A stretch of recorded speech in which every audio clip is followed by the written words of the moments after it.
Hi there, this is Tom from ThreatConnect. Welcome to today's webinar, How to Prioritize and Protect Against Relevant Threats. Context is the key. Brought to you by ThreatConnect and our friends at FireEye. This presentation will cover what threat intelligence is, how context can be developed in this intelligence, and some examples to show how we can drive decision making. We'll end with a demonstration inside the ThreatConnect platform to see how a FireEye report can be ingested, analyzed, and put into action by being sent to a SIEM. Today's presenters will be Mike Jowitz, Senior Solutions Architect at FireEye, and Ryan Fortress, Security Engineer here at ThreatConnect. I'll hand it off now to get things started. Take it away, Mike. Thanks, Tom. I appreciate it. Well, very good. Thank you very much, everybody, for attending today. I hope that you find this presentation both compelling and informative. So what I want to talk about is context, and it's about cyber threat intelligence and sort of the value proposition that for all that it is, without the context, it's extremely difficult to be able to understand how to proceed. And at the end of the day, this has to be actionable.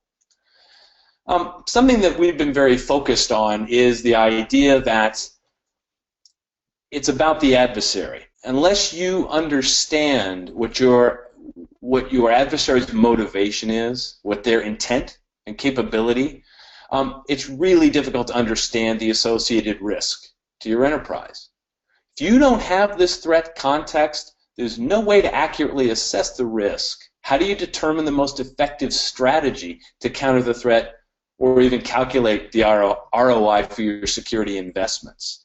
And it doesn't matter what sort of mantra you want to use. We've been talking about this since 2006, and whether you're talking about a sports analogy or a military analogy, the idea is that you really have to know what your adversary's strengths and motivations are. And without that, it's extremely difficult to understand how to respond. So with this idea in mind, this is something that we have been focused on for literally 12 years now. And what our process has been is literally to put people, boots on the ground, all around the world. And these are people that are literally gathering intel, creating wires, if you use that World War II analogy, that they're collecting this information because they are literally in the community. They maintain multiple personas out there, and they are collecting information. They're using tools. They're communicating. I could tell you that certainly more than 50% of the intel that we gather from around the world is not in English. So this is truly a global company, and the focus there is really to literally work side by side around the actors, the bad guys. These folks tend to literally tell us what they're going to do. And so if we can know about this ahead of time and we can make this information available to you, this is going to allow you now to, all right, put this in context. And depending upon your role in the business is going to be strategic, operational, or tactical. And so that there's the way that information, the way that context is presented to you needs to be relevant to your role.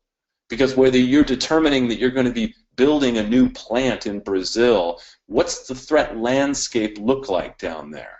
Well, that's very different than if you're running a SOC, for example, and your goal is really to prioritize. You need to triage. You need to understand, look, if I have this kind of context, the motivation of actors, who are they working with? What are they capable of? Is this stuff they're inventing themselves, or are these a bunch of script kiddies out there? Because when you have that kind of information, it's really going to help you figure out how best to respond. Now, if I'm an analyst out there, the fact that the boss may be building a plant in Brazil is interesting, but it doesn't help me do my job. The context that I need is going to be literally those indicators that's going to help me hunt this bad guy. So we're trying to provide that information to you so that it, in fact, can be actionable.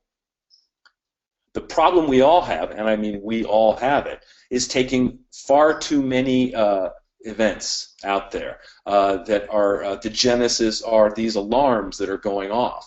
And so it's been a constant effort to take these alarms, aggregate them, do this event correlation to shrink it down, that there are only a finite number of hours in a day, resources out there that you have available to you, and technology.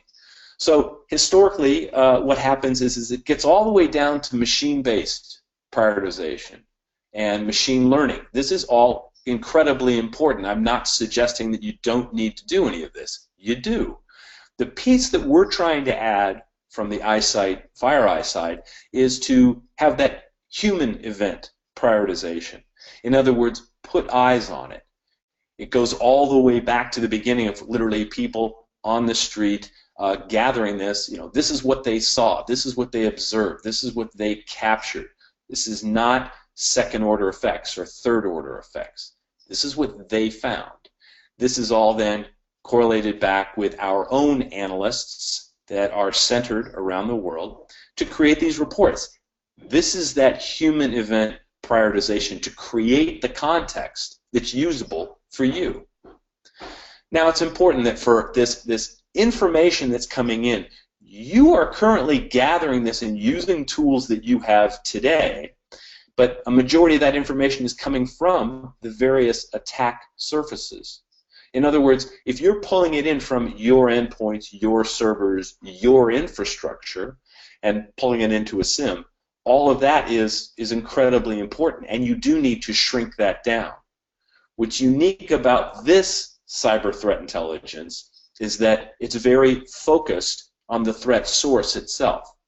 So you take that traditional methodology of saying, what am I looking at? Well, I'm looking at what's hitting me. I'm looking at what's hitting like companies in my industry, or like size, or like geography. Because if it's hitting them, then it's going to be hitting me. That's all true. We want you to pivot 180 degrees. Take information that's really quite different. It's not about what hit you. It's all about who's actually throwing these things at you. Because if you can understand them and their motivations and capability, it is going to help really guide the response. That's the piece that we want to be able to feed in. And I have to say, my heart goes out to every single one of you who is trying to understand threat intelligence. Well, how is this any different than anybody else? For any of you that were at RSA back in February, or at Black Hat just last month, you see there are vendors all over the board that are saying, well, we provide threat intel. All right? If everybody provides threat intel, how is this different? How do you tell the difference? And what we want to do is use the right words. Are they selling information? Or are they selling intelligence? And the idea is that that very last piece about this being actionable. I mean, information is good. I'm just not sure what I'm supposed to do with it. So what we want to do is take that idea to say, we've put enough thought into this to say, here's who these people are, here's what they're actually after. To be given an indicator and told this is really bad, your response, hopefully, is bad in what way? Because we know it's all bad. So the question is, how do I prioritize it? Because we don't have the opportunity to address every single bit of malfeasance coming after you. So I hope that if I can use some examples here to say, well, all right, so you guys have threat intel, so what? Why do I care? What do I do with it? Well, I'm hoping that by giving you a few examples, you'll help appreciate how this can be taken advantage of in your environment. Now, I do want to point out that I have slides here I'm not going to present here today, but they are part of the slides. We are making them available to you if you want them. So I'm only going to go over just a few of the examples. Know that all of these examples listed here will be in the deck if you want to go through that. But just to give you an idea, how could this help you? Well, for example, I know everybody here has been given, lists of indicators saying, here, these are bad. Now, the question is, okay, they're bad. Well, what do I do with it? Maybe it's on a score. 0, it's fine. 100, it's bad. Well, if I give you 2 IP addresses, one's rated at 85, the other one's rated at 87. Does that mean the one at 87 is worse? Do I just use that one to block on my firewall? Do I put them both in there? Bad. Bad in what way? We really want to try to minimize this problem of false positives. And so if we can give you that context around it, it's going to say it's bad, and here's what you should probably do with it. So let's take a specific example. We had a customer who was in the hospitality sector, and the information intelligence that we had said there is a campaign out there targeting all of the organizations in the hospitality sector. That information was fed into the ThreatConnect platform, and we could correlate that with our information. In other words, what you know already in ThreatConnect and what we know. You put that together and find where is that intersection. And then we obviously, as a collector of threat intel and creator of these reports, we could say, well, this is what's actually coming after you. This is what's coming after 2 other hospitality customers out there. And this is going to help us figure out if you're targeted or not. This particular customer was, in fact, having a pay-per-view event that was coming up, and they were concerned because they had heard the chat, and now they wanted to know specifically, would somebody try to stop this? And if so, is there any history of how they've done this in the past? So you put all this in the platform. You now have a single place to operationalize this kind of information. So these reports that our analysts put together identified these groups, saying that, hey, what we're actually going to do, or what we have done in the past is, and their recommendation to their other hacker friends, go after the power. If you knock out power, they cannot project this. And so the customer, who now had very specific information, who it was, where they operated out of, where they have attacked in the past, and their method of operation. And so they were able to literally spend their money wisely. So what they went and did literally is hired guards and guarded those areas around the dishes that were providing the actual transmission of the pay-per-view event.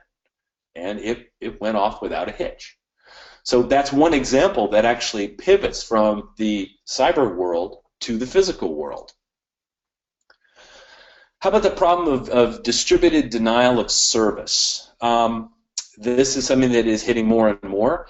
These are hacktivists, in some case extortionists. Well, what do? If you don't know, is this an accident? Am I just being tested? Is this somebody that is actually coming after me? Obviously, pull the plug. That'll stop it. Yeah, it'll also potentially kill your e-business. So if you have some more context associated with this, we had a customer who, in fact, had an e-business and now suddenly finds themselves being faced with these DDoS attacks.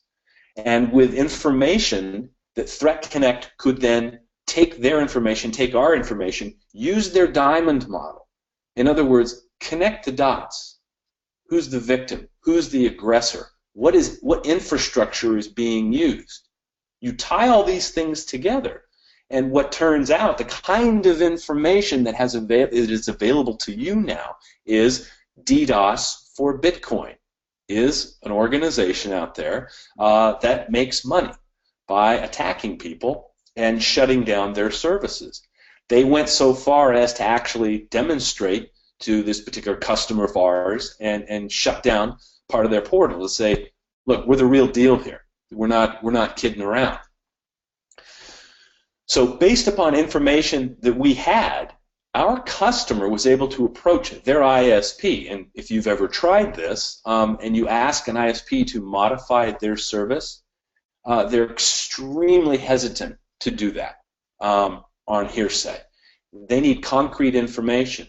They need potentially retroactive information, historical information, to say, can you give me specific details of how and where this operator is acting? Because then, with pinpoint precision, they can shut down that particular campaign and that actor. So this is what was done, and so this really emboldened cooperation between the provider and their upstream ISP. All right, one more, patch management. This is something everybody has to deal with here. Sadly, vulnerabilities really aren't going away, and so if you continue to increase your infrastructure, your network, then there's the issue of that more vulnerabilities are simply going to be defined. It's just the way of the world. The question is, how do you patch it? How do you organize it? What is this going to be based on? This is going to ultimately affect how service can be offered to your own customers, which may be nothing more than your own employees. If they can't get to their systems and work securely, this is just bad for everybody. So we had a private equity firm who approached us with this and said, look, what can you help us? Because the reality of it is we're drowning in this, and we have more systems, but what we need is some real tactical knowledge. Not only to understand what's vulnerable, we are being told by vendors, by third parties, whatever, what's vulnerable. What we need to know is what's being exploited. Because if we can address that particular problem, now we have an opportunity to get ahead of it. And it turns out that the way information was being presented to them, that were they working hard? Extremely hard. But they weren't working smart. So by looking at this kind of information and applying all of the people and process to say, look, we can triage this according to what's being exploited in the wild. We hit that. The fact that these other systems are vulnerable is bad, but it's not actually affecting the business. It's something that can be done, but be done in a much more controlled fashion. So again, that single pane of glass through ThreatConnect gives people that visibility to be able to operationalize it. And this specifically addresses that question of, great, you have all this. Why do I care? Well, you care because you're actually turning this into preserving or increasing revenue for your company, to say, well, now that I have this information, I can actually be actionable for it. So as I said, there are other examples that I presented in the beginning. They are in this deck here. But just to make sure that we're clear on this, we truly believe you have to know something about your adversary, who's coming after you, and what are their capabilities. This is an idea that is used in lots of different metaphors, but it's really true. It has not changed. The best way to defend yourself is to understand something about who and what is coming after you. What is available today to you, there's a lot of data feeds, and it gets me. I just want to say, this is just me talking, but what we have is not a data feed. It's context-rich threat intelligence. You combine that with data feeds, and you're actually going to have something that is actionable. It's that intersection where you find here's how you need to actually spend your time. Some organizations think this is all nice and fine, but there's nothing that I have that anybody wants. And I would say that's not true. If you have a computer and you're connected to the internet and you have memory and CPU and storage, you have something they want. Because the next DDoS attack, or the next malware, or the next bot infection to create more zombies out there, that's going to be your business. The next time that guy launches an attack, it's going to look like you did it, not them. So they'll be able to hide their events through your infrastructure. This applies to everybody out there. You need to understand your threat profile. In other words, you have an enormous number of logs there that are pulling from systems in your environment and potentially your business partners. Who's coming after you? What's the motivation?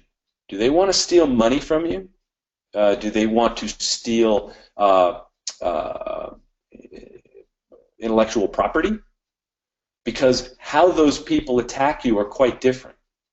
The time to live for indicators is quite different. But if you don't know that, then you potentially age out things too fast or too slow.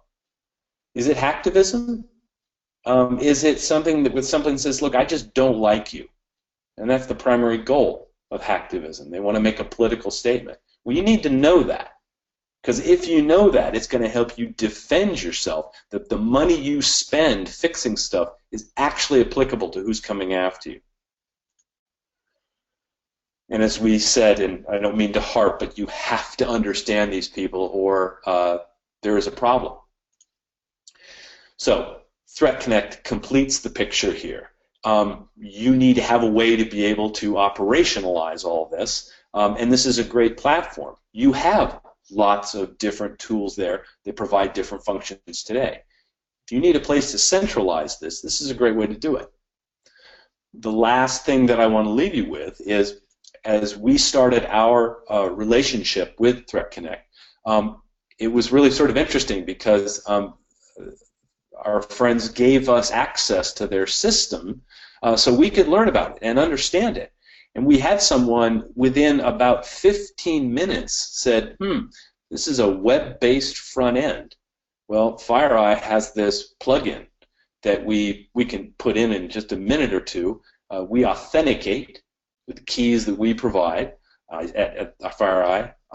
And what we do literally is when you click on this, it makes an API call back to our systems which say, do you recognize, do we know anything about these indicators that are being displayed on the page? And if we do, it will come back within 3 seconds, and it will highlight indicators that says, yes, FireEye does know something about these indicators. Well, when you wave over any of those indicators in the lower left hand of the screen, it will pivot you to the FireEye iSight portal, which is another way to analyze and examine some of the reports. You're going to see the reports themselves here momentarily, but you get the idea that with the red arrow pointing at, here is from the indicator that was highlighted, that indicator appears in this report, anti-doping agencies. And you can see from our intelligence standpoint, it intersects with the cyber espionage, CE, and HK, hacktivism. Those what we call today threatscapes. And we've even versioned that report. And so it's an opportunity then to, what's in the report is information that is presented at these different strategic, operational, and tactical levels, so that you can, there's part of this report that's going to be interesting to you and other parts of the report that are interesting to other members of your team. And there's an enormous amount of information. I mean, you could think of us as a publishing house. We're writing up about those bad guys and how they do what they do and their capabilities. And this all leads to your own ability to be able to defeat these people going forward. So with that, I want to pass this on to Ryan. I appreciate the time, and Ryan is going to take us into a demo of the ThreatConnect platform. Ryan? All right, thanks, Mike. Appreciate it. All right, we'll start out with just a few quick slides here. First of all, thank you, everybody, for your time, and thank you, Mike. What we'll start out with here is an overview of how ThreatConnect views threat intelligence and the phases that we go through from aggregating all the way to leveraging the data and taking action on it. So first, what is threat intelligence? Everybody has a little bit different definition of it. However, we feel that Gartner's best fits our definition. And there's two key things that we want to take out of this. The context and informed decisions. Those are especially important for today's demonstration. what we'll do is we'll take some information provided by iSight and leverage it against some of our logs and find out what we know. And as part of leveraging that, there's three phases. There's the aggregation of the information, where we bring all the data in from your various intelligence sources, whether that be OSINT or your buddy's blog or premium vendors like iSight. And we'll normalize that data so that then we can leverage it as part of an investigation to conduct analysis and find out what we know about it. And based on that information, we can decide how we're going to action it, or how we're going to leverage that analysis to then block it in our environment.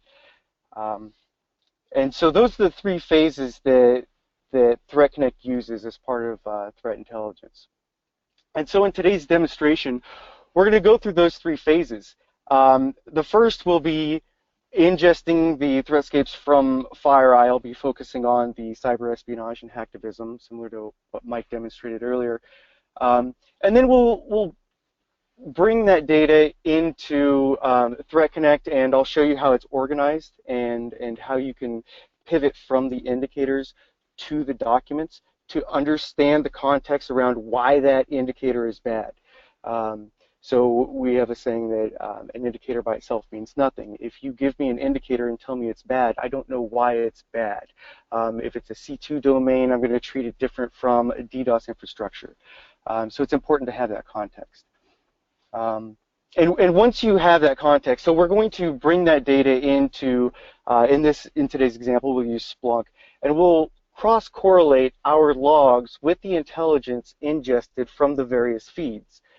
And then we'll identify some events and come back into ThreatConnect and understand why it's bad by not only looking at the intelligence provided by iSight, but also provided by some of the communities within ThreatConnect. And then, based on what we discover, we're going to end up taking action on it, which could be any of these items here, but in our example, we'll be blocking it at the firewall. So now let's kind of see how all of this works. This is the dashboard when you first log into ThreatConnect.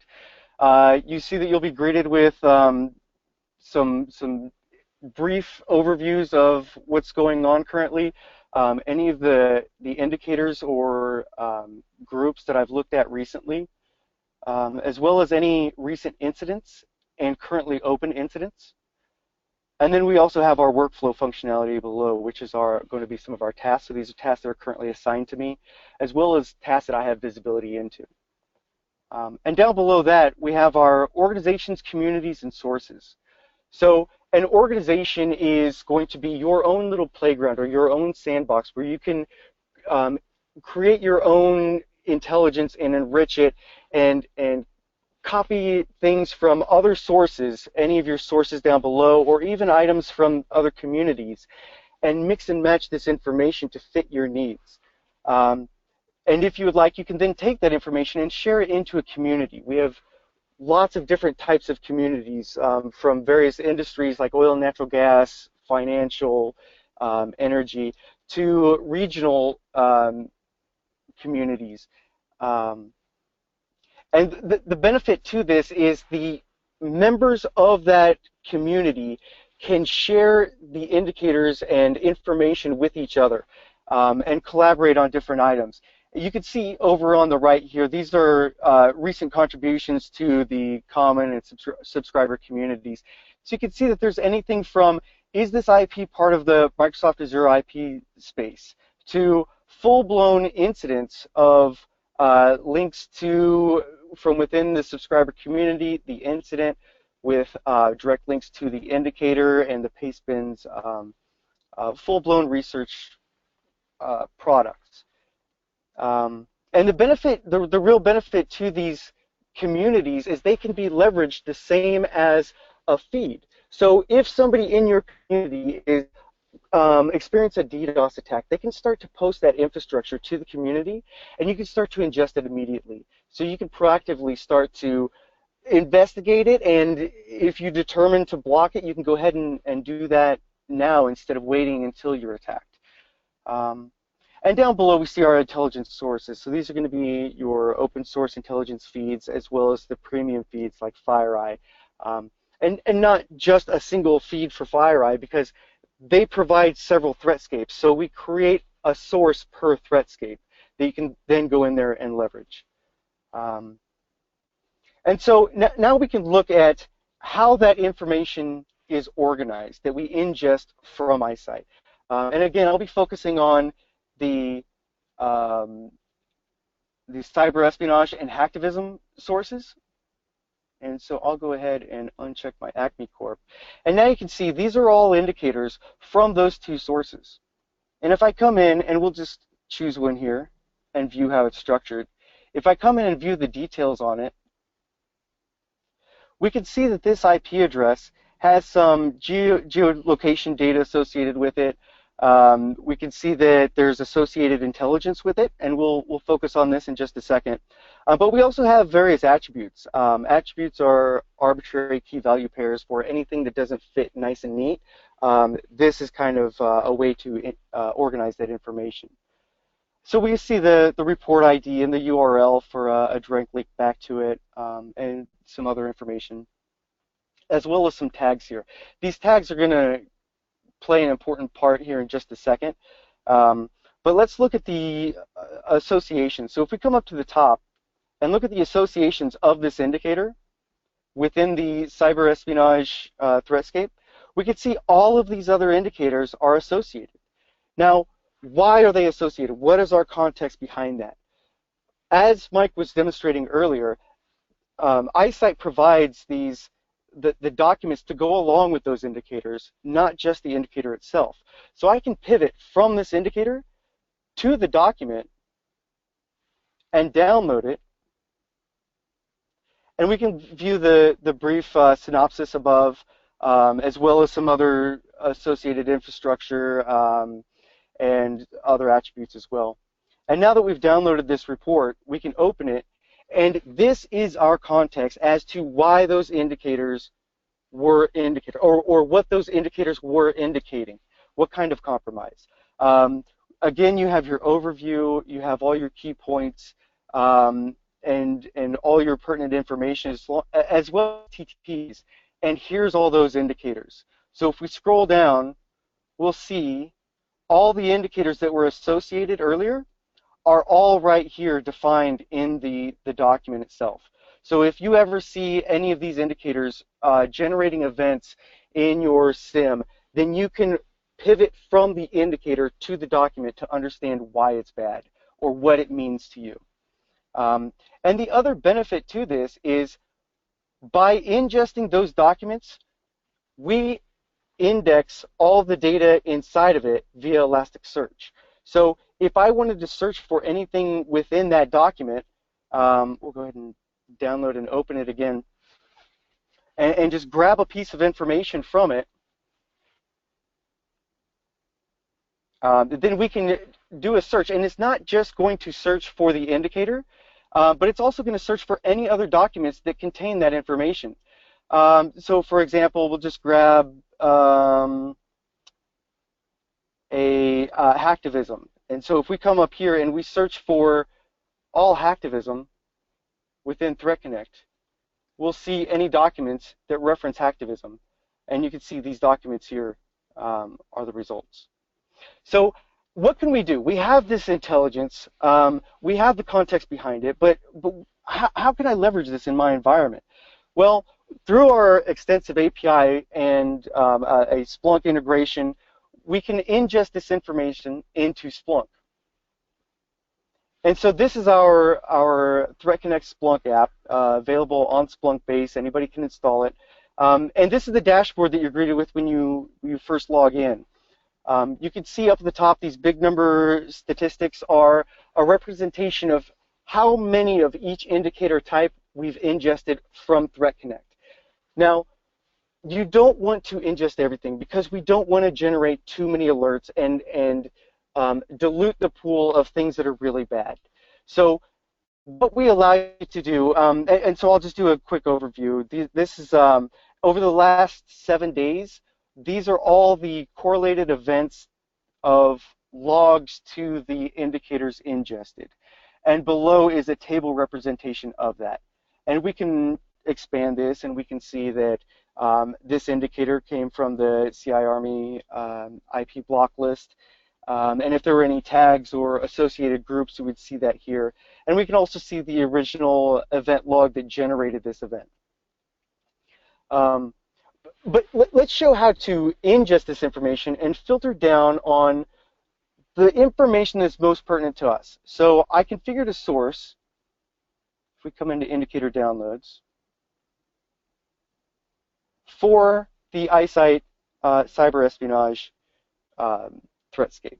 And as you can see, we can come in and these are all the sources that I'm currently ingesting along with the filtered criteria. And if we edit this, we can see that this is the source name as well as the group types that we'll be ingesting. You can ingest others as well. And then I'm pulling in 4 of our 5 indicator types. For this demonstration, I went ahead and limited it down to a specific tag. You can remove this, but it's important to keep in mind the filtering based on tag, because we're going to leverage that again at the end of this demonstration. And then we're also limiting on the rating filter, so greater than or equal to 3 out of 5, and confidence of 50% or greater. And then this is just a frequency of how often we will pull down those indicators from ThreatConnect. So once an hour. And so if we come back, so now how can we leverage this data? We've fine-tuned what is ingested from ThreatConnect into Splunk. Now we want to discover what's been going on our network based on that intelligence. So we can come in, there's a lot of different things that you can do, but we'll just focus on event triage for this demonstration.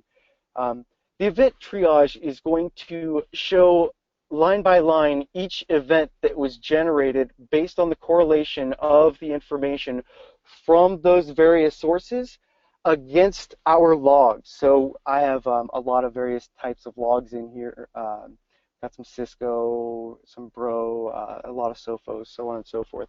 And these are all things that have events that have triggered based on that intelligence. What we want to do is go ahead and filter down to just the cyber espionage threatscape.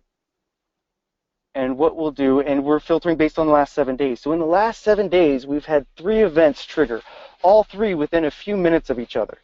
And we can see that this intelligence was ingested from the cyber espionage threatscape. We can see our victim, the destination IP, the rating that was applied in ThreatConnect, as well as that confidence, and then if there were any tags as well.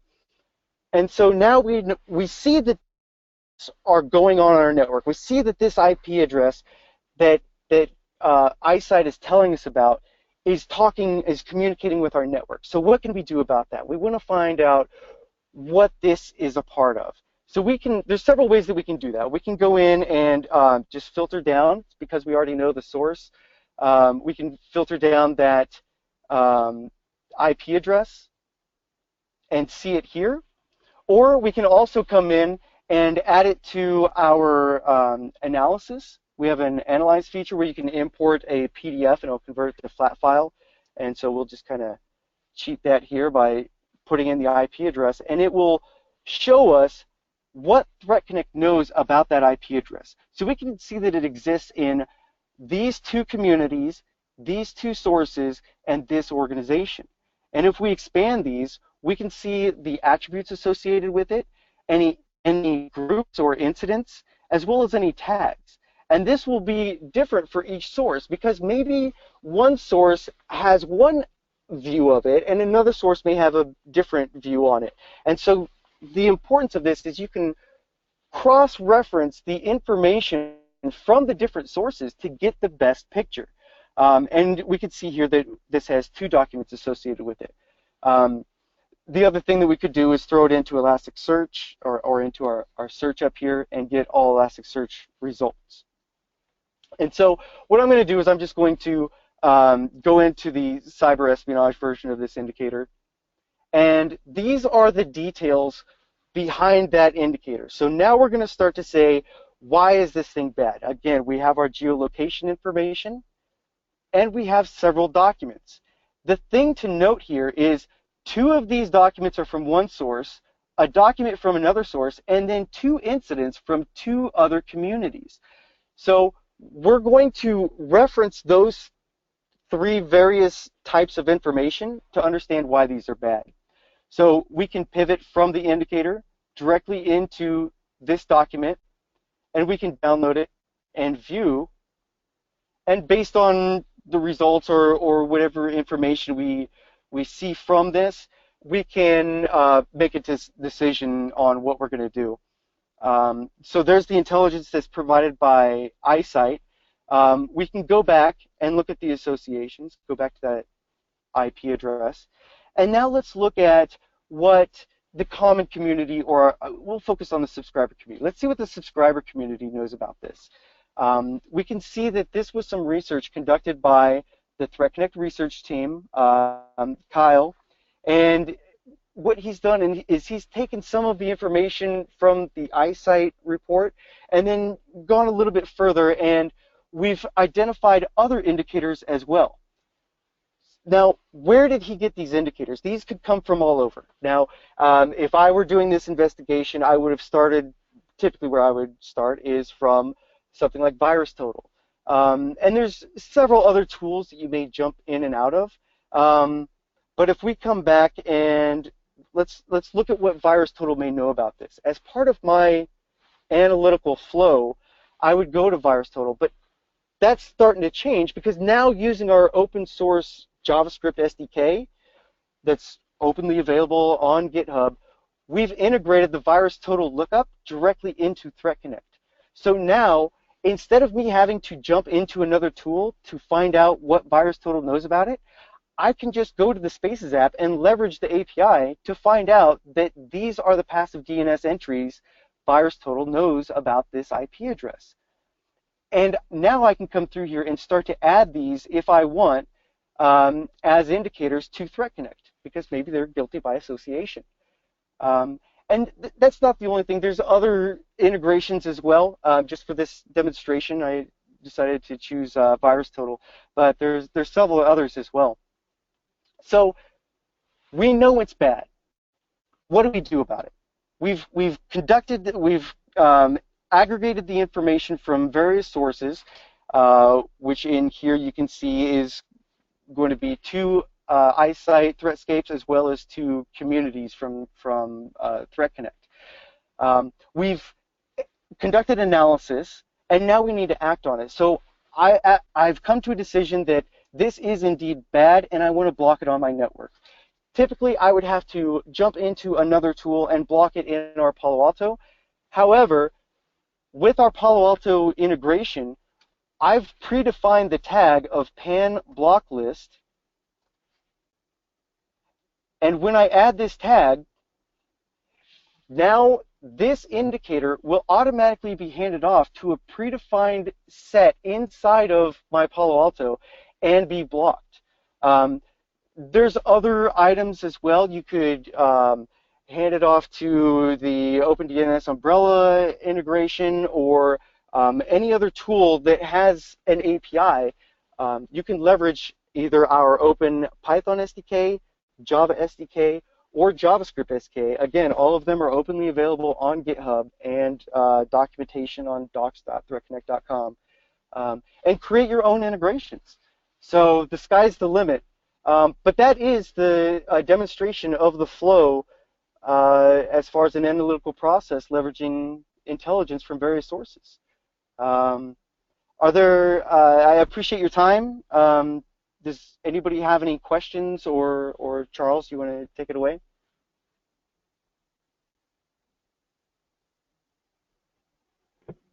Hey Ryan, thanks. Yeah, we'll answer a few of the questions that came in here from the audience, and please feel free to add any along the way here while we're answering those. Let me sift through these. All right, we'll start with this one. I believe this is for Mike. what do I have to do to activate iSight Threat Intelligence in the ThreatConnect platform? Well, today we use keys. There are keys that activate our API, and what happens is those keys, you need to talk to a sales rep from FireEye/iSight, and there is a subset of us that are focused on the iSight Threat Intel. And once you have a subscription, it's those keys to that subscription that enables the ThreatConnect platform. It's trivial to install, and again, today we have 6 different threatscapes, and it's a matter of finding out which one or all is most relevant to your particular threat profile. Okay, great. Thanks, Mike. Looks like I got one for Ryan here, which I think you touched on a little bit, but can provide a little bit more detail now. Someone's asking, what specifically are some of the ways that you can use ThreatConnect to prioritize threats within the platform? Sure, that's a good question. So one example would be leveraging the Spaces app. So one thing that we've seen customers take advantage of is integrating with their ticketing system. So because this is context-aware, we can say, show me all tickets that have ever been historically created in reference to this indicator, and show those as a Spaces app down below. And depending on, maybe there's 4 new tickets within the last 24 hours. That should increase the priority of this event. Or maybe there was a ticket created 6 months ago that's been closed, and in the body of that ticket we see that this was already blocked at our firewall, and so maybe that lowers the criticality of this. So that's just one example of how to prioritize the threats by leveraging tools within ThreatConnect. Great, thanks, Ryan. Let's take another one here for Mike. What if a FireEye report doesn't answer a specific question that I have? Do I have any other follow-up capabilities? You do. We understand that it's difficult to cover everybody's concern in a report, and so if there are things that are not covered, our customers have an opportunity to request something called an analyst access, and it's usually a subscription to one or more of those threatscapes, and it's literally the ability to communicate directly with the analysts to say, look, I read this report, really interesting, however, you didn't answer this particular question that's relevant to me. Do you in fact have any more information on that? And I mean, the reality of it is those reports that we're generating as part of our product, that's based on what we call finished intel, and basically it's been highly vetted. No false positives. We believe this to be as true as it can be based upon literally the hundreds of analysts that we have at our disposal.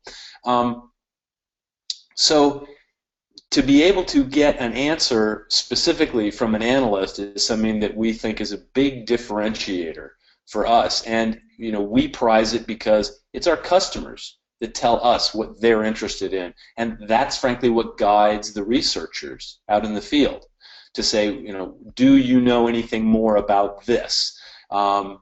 And so it's been very, very helpful in the past, and I think it's something that continues to bring customers to us. Great, thank you.